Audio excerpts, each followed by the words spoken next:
Hi, Neil here. I want to talk about the charges that Socrates is accused of in the Apology.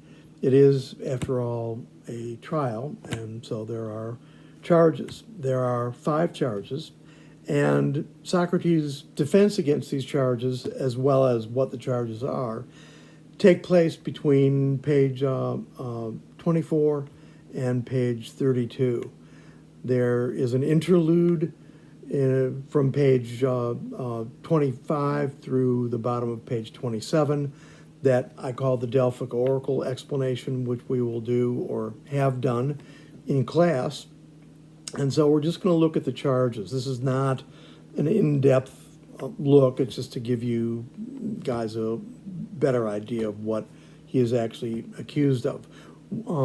So the charges start on page 24, and what we get on page 24 is what Socrates calls, or what we might refer to as the earlier charges. These earlier charges are rumors that have been circulating about Socrates for many years, and they've been spread by the Athenians. They're pretty ingrained. So the earlier charges, there's 3 of them. We get on pages 24 through 27, and then on page 28 through 32, we get the later charges, which are the formal legal charges that Socrates is accused of. So on page 24, and I should remark here that it's good if you have the text in front of you so that you can follow along. It makes a lot more sense. So on page 24, at the very top, Socrates says, as after some brief introductory comments by him in his defense, he says, top of page 24, second paragraph, let us then take up the case from its beginning. What is the accusation from which arose the slander in which Meletus, who was one of his formal legal accusers, in which Meletus trusted when he wrote out the charges against me? What did they say when they slandered me? Meaning, what were the rumors from which the legal charges arose? So what he's talking about are the rumors first and how they gave rise to these legal charges. And he says, what did they say, these rumors, when they slandered me? I must, as if they were my actual prosecutors, read the affidavit they would have sworn. It goes something like this, and here are the 3 earlier charges, the 3 rumors. It is Socrates is guilty of wrongdoing in that he busies himself studying things in the sky and below the earth. That's the first earlier charge, or the first rumor. And secondly, he makes the stronger argument, he makes the worse into the stronger argument. And the third rumor is he teaches these same things to others. So what Socrates does here is actually pretty smart. One of the questions is, how do you defend yourself against rumors? It's almost impossible. What Socrates does is he sort of makes believe that the rumors are actual charges, and then he argues against those rumors as though they were actual charges. It makes it clearer and more precise. So the first rumor, the first early charge, is that, as he says, Socrates is guilty of wrongdoing in that he busies himself studying things in the sky and below the earth. Well, what does that mean? It means that that Socrates is accused essentially of being an atheist. At the time that Socrates is alive, the Athenians had what is called the nature religion, sort of literally, the processes of nature were considered acts or expressions of divinities interacting with each other, and usually divinities interacting with each other unpleasantly. So when Socrates says that he inquires, he's accused of studying things, that he busies himself studying things in the earth and in the sky and below the earth. What he's saying is he's being accused of essentially making inquiries, investigations into the gods, into religion. And this was not especially looked upon with favor by the Athenians, although the Athenians sort of had this view that as long as you followed the rituals and religious customs of your city or region that you lived in, you were okay. Socrates is accused of asking, apparently, big questions about the gods. If the sun is a god, and in Greek mythology the sun is the god Helios, and if I ask what is the god Helios, the correct answer by someone who believes that the nature is essentially God's, if I ask what is the sun Helios, the answer would be, well, the sun Helios, it's Helios is the god.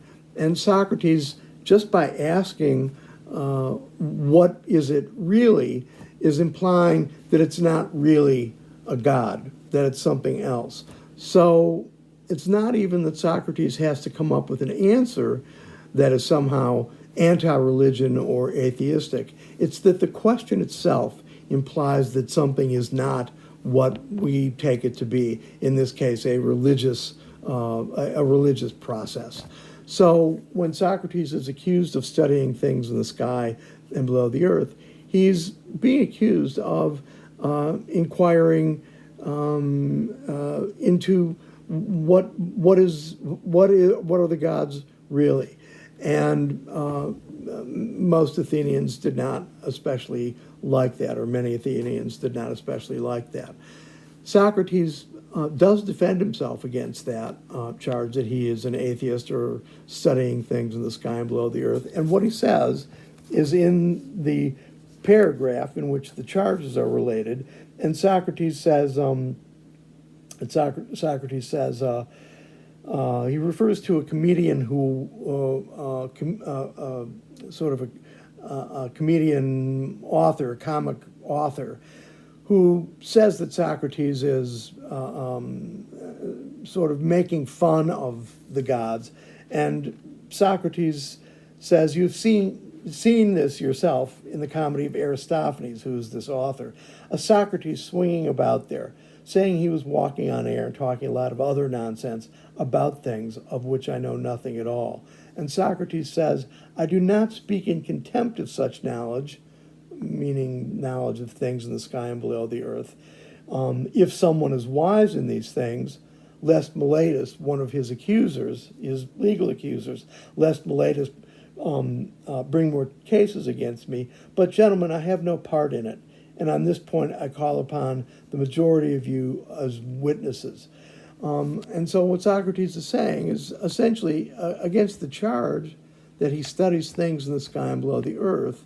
Socrates just flat out denies it. He doesn't study things in the sky and below the earth. He's not interested in those things. And as evidence that he's not interested in those things, he then says, I have no part in it. And on this point, I call upon the majority of you as witnesses. I think it right that all those of you who have heard me conversing, and many of you have, should tell each other if any one of you has ever heard me discussing such subjects to any extent at all. From this you will learn that the other things said about me by the majority are of the same kind. In other words, the evidence that Socrates does not study things in the sky and below the earth, and therefore he is not violating religious traditions, and he cannot be an atheist, at least in that sense, is that he denies the charge of studying those things, and nobody has ever heard him talking about those things. And there are many people in the court that are listening to this, and so some of them surely would have would have said that Socrates does study things. And he is saying here, no one is speaking out that I study these things. So the accusation that Socrates studies things in the sky and below the earth, and that therefore he's an atheist or a non-believer, or is violating Athenian religious tradition, he just denies. We know that denial is accurate because no one has heard him talking about those things. So that is the first earlier charge, the first rumor that he's an atheist. He's not, or at least there's no evidence that he is. The second earlier charge, the second rumor is, as Socrates says on page 24, is that he makes the worse into the stronger argument. That's a really mysterious charge. We sort of know what atheists are. Some are fine with it, some are not, but we know what it is.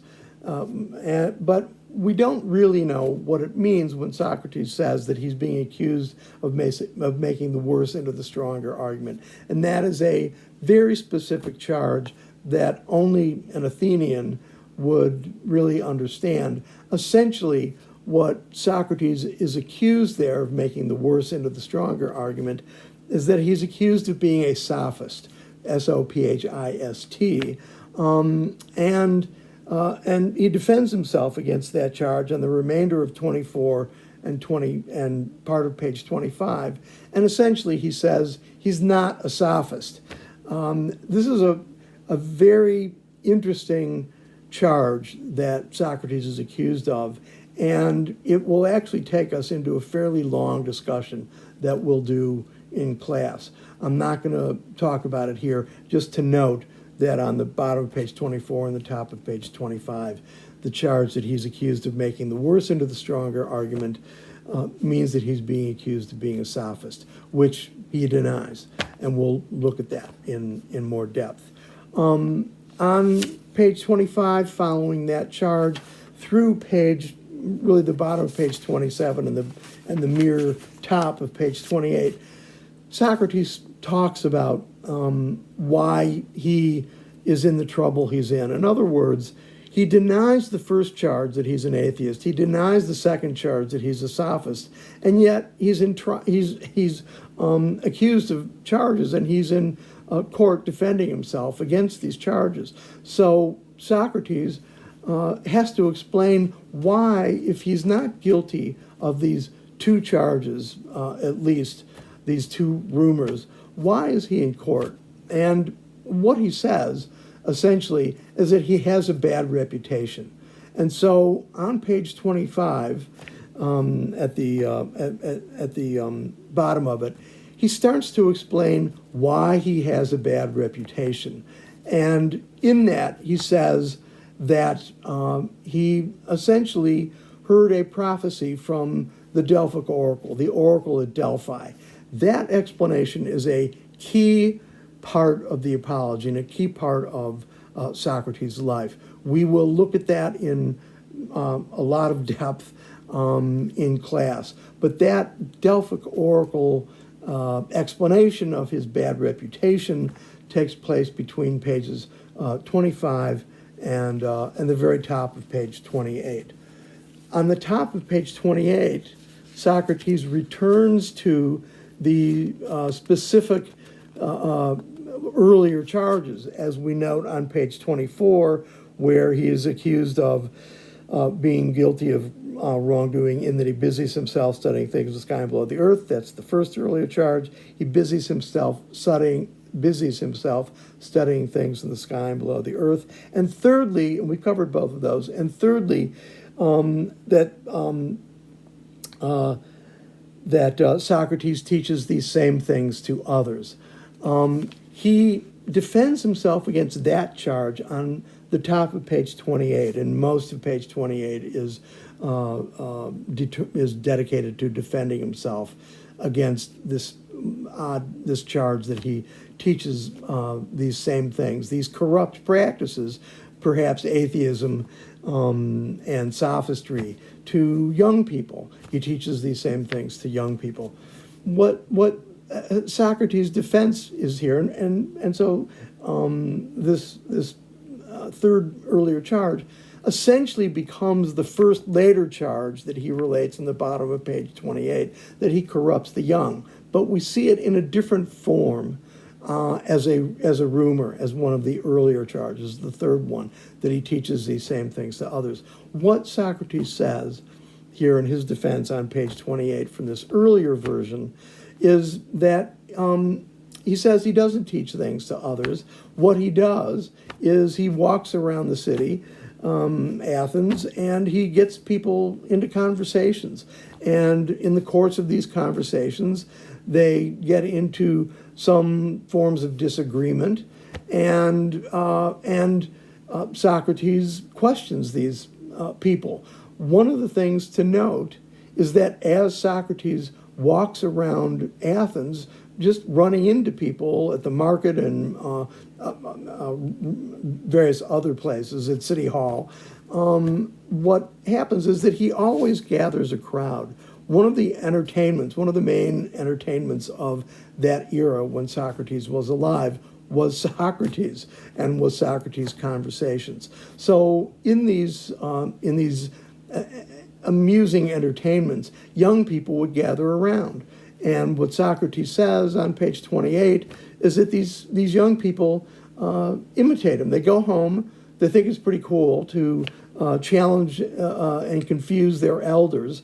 And so they sort of mimic Socrates' questions. And Socrates says here, the elders that the young people are confronting are not angry or agitated with these young people because they're young. They're agitated with Socrates. And so Socrates gets this reputation of corrupting the young, of teaching these same things to others. And what he says is, I'm just conversing. People gather around for some reason, I don't know why, and they go home and imitate me. And Socrates is basically saying, I have no control over what other people do, what young people or anybody else does. If they imitate me, I can't say, don't try this at home. So Socrates essentially says, in defense of this version that these young people teach these same things, atheism and sophistry to young people. He says, I'm just going about my daily routine, my daily business. So, I can't be guilty of that. So Socrates defends himself against these three earlier charges, as we see on page 24 through page 28, with the interlude of 25 to 27, which is this Delphic oracle conversation. On the bottom, if you'll pardon me, on the bottom of page 28, Socrates concludes his defense against these earlier rumors. And he says, let this suffice against the charges of my earlier accusers. After this, by which he means now, I shall try to defend myself against Meletus, who was one of his formal legal accusers, that good and patriotic man, as he says he is, and my later accusers. There are three formal accusers against Socrates that bring him into court on this particular day in a legal way. They are Meletus, Anytus, and Lycon. Meletus has the unfortunate job of being the one that is committed to trying to make these accusations against Socrates clear and stick Socrates with them. Meletus does not do a terribly good job, as one might imagine, but there are two charges brought in these legal accusations, and they are, at the bottom of page 28, Socrates says, as these are a different lot of accusers, these formal charges, let us again take up their sworn deposition. It goes something like this. There's two later charges. Socrates is, first later charge, guilty of corrupting the young, and secondly, of not believing in the gods in whom the city believes, but in other new spiritual things. So he says, such is their charge. Let us examine it point by point. And then so those are the two later charges, that he's guilty of corrupting the young and of not believing in the gods of the city. Socrates then begins on the beginning of the last paragraph on page 28. He begins to defend himself against these later charges by saying, he says, by which Socrates means Meletus. He says that I am guilty of corrupting the young, first later charge. But I say that Meletus is guilty of dealing frivolously with serious matters, of irresponsibly bringing people into court, and of professing to be seriously concerned with things about none of which he has ever cared, and I shall try to prove that this is so. Come here and tell me, Meletus.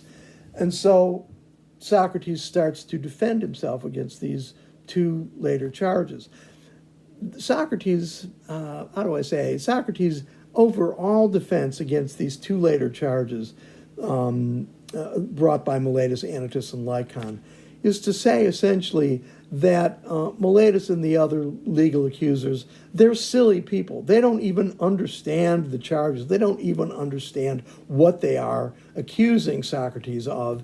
And as he says, he's going to show that this is so. So when Socrates says at the bottom of page 28, I say that Meletus is guilty of dealing frivolously, meaning carelessly, with serious matters, of irresponsibly bringing people into court, and of professing to be seriously concerned with things about none of which he has ever cared, and I shall try to prove that this is so. Socrates is saying these three later accusers, they're silly people. They don't understand what they're saying, and they're not serious. And so what Socrates' overall defense against these two later charges is that people should pay no attention to them because they're idiots, if I can use that word here. So then Socrates starts to defend himself against the two later charges.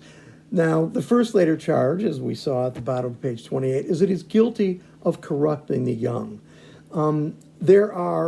Socrates defends himself against this, and there are two defenses that Socrates makes against this first later charge. The first defense against the first later charge, that he's guilty of corrupting the young, begins on page 29, and it begins with the sentence at the very top of page 29, where Socrates says, surely, speaking to Meletus, cross-examining Meletus, Socrates says, surely you consider it of the greatest importance that our young men be as good as possible. There's a slash mark there, and then the words, indeed I do. That's Meletus's response to Socrates. So Socrates' defense against the first later charge begins with him turning the charge around and saying to Meletus, you consider it of great importance that our young men be as good as possible. Meletus, indeed I do. On page 29, Socrates carries that defense through the very top of page 30. We're going to look at page 29, Socrates' defense. It's very important for all sorts of reasons. It shows Socrates' methodology.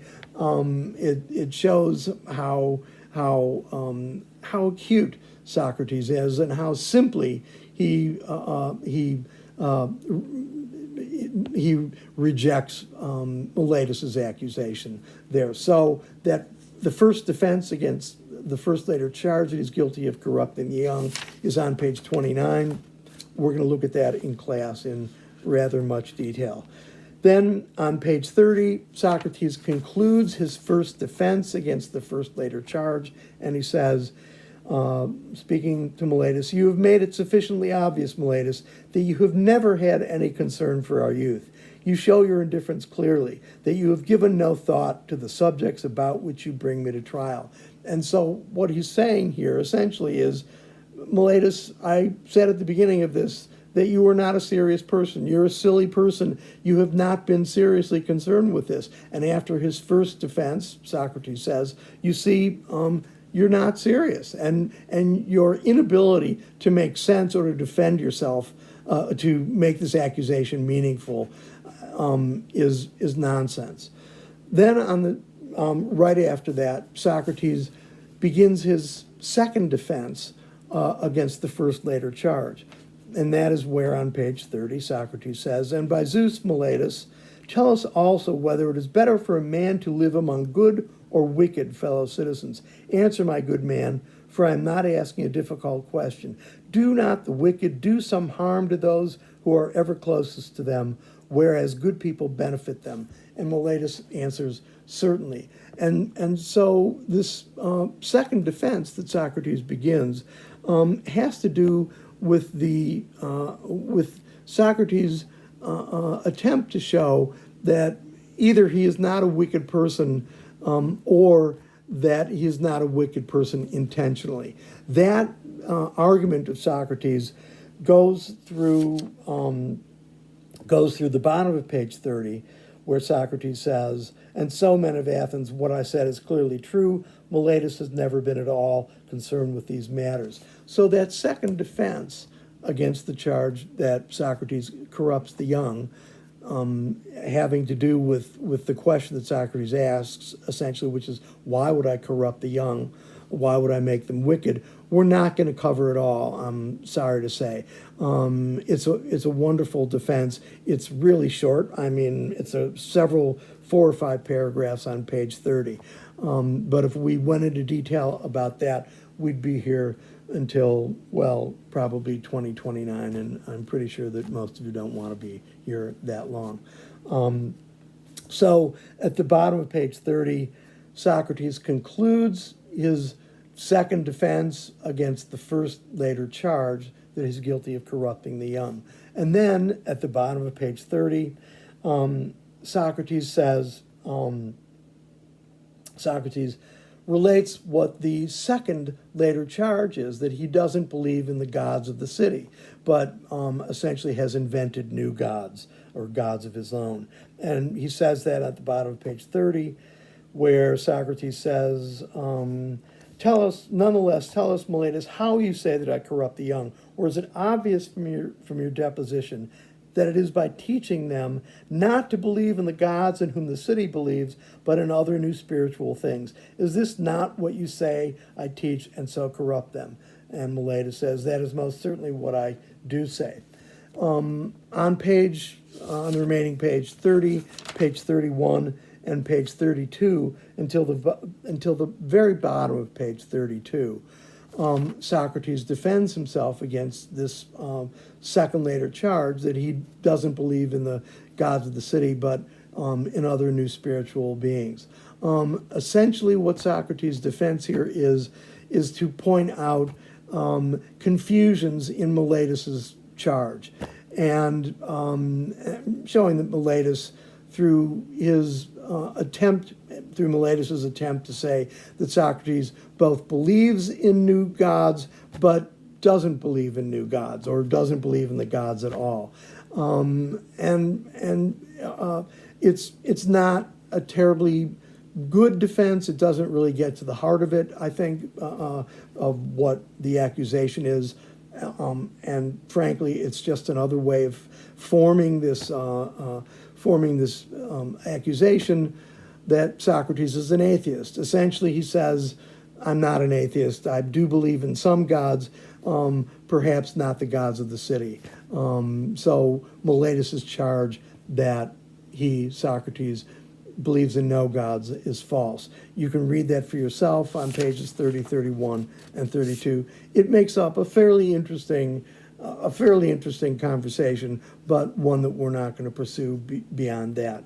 On the bottom of page 32, Socrates concludes his defense against the 3 earlier charges or rumors and against the 2 later charges brought by Anytus, Meletus, and Lycon. And then on the bottom of page 32, Socrates says, I do not think, men of Athens, that it requires a prolonged defense to prove that I am not guilty of the charges in Meletus's deposition, but this is sufficient.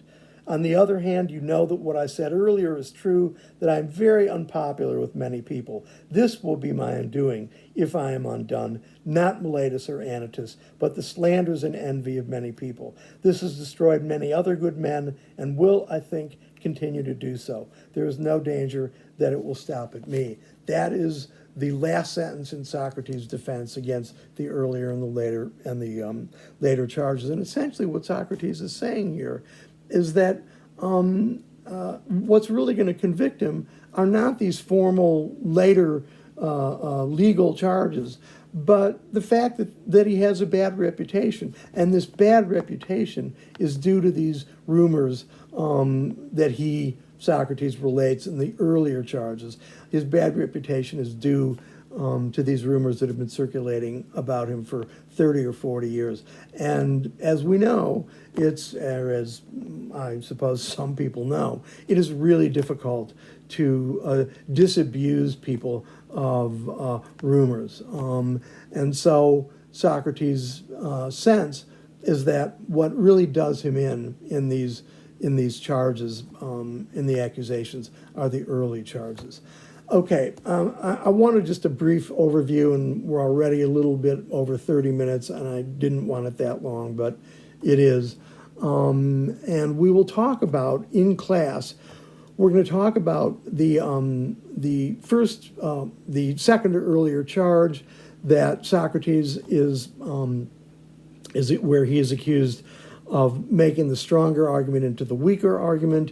That is an accusation that he's a sophist, and we're going to talk more in class about Socrates' first defense against the first later charge, which is that he is guilty of corrupting the young. So I will see you in class, and thank you for paying attention.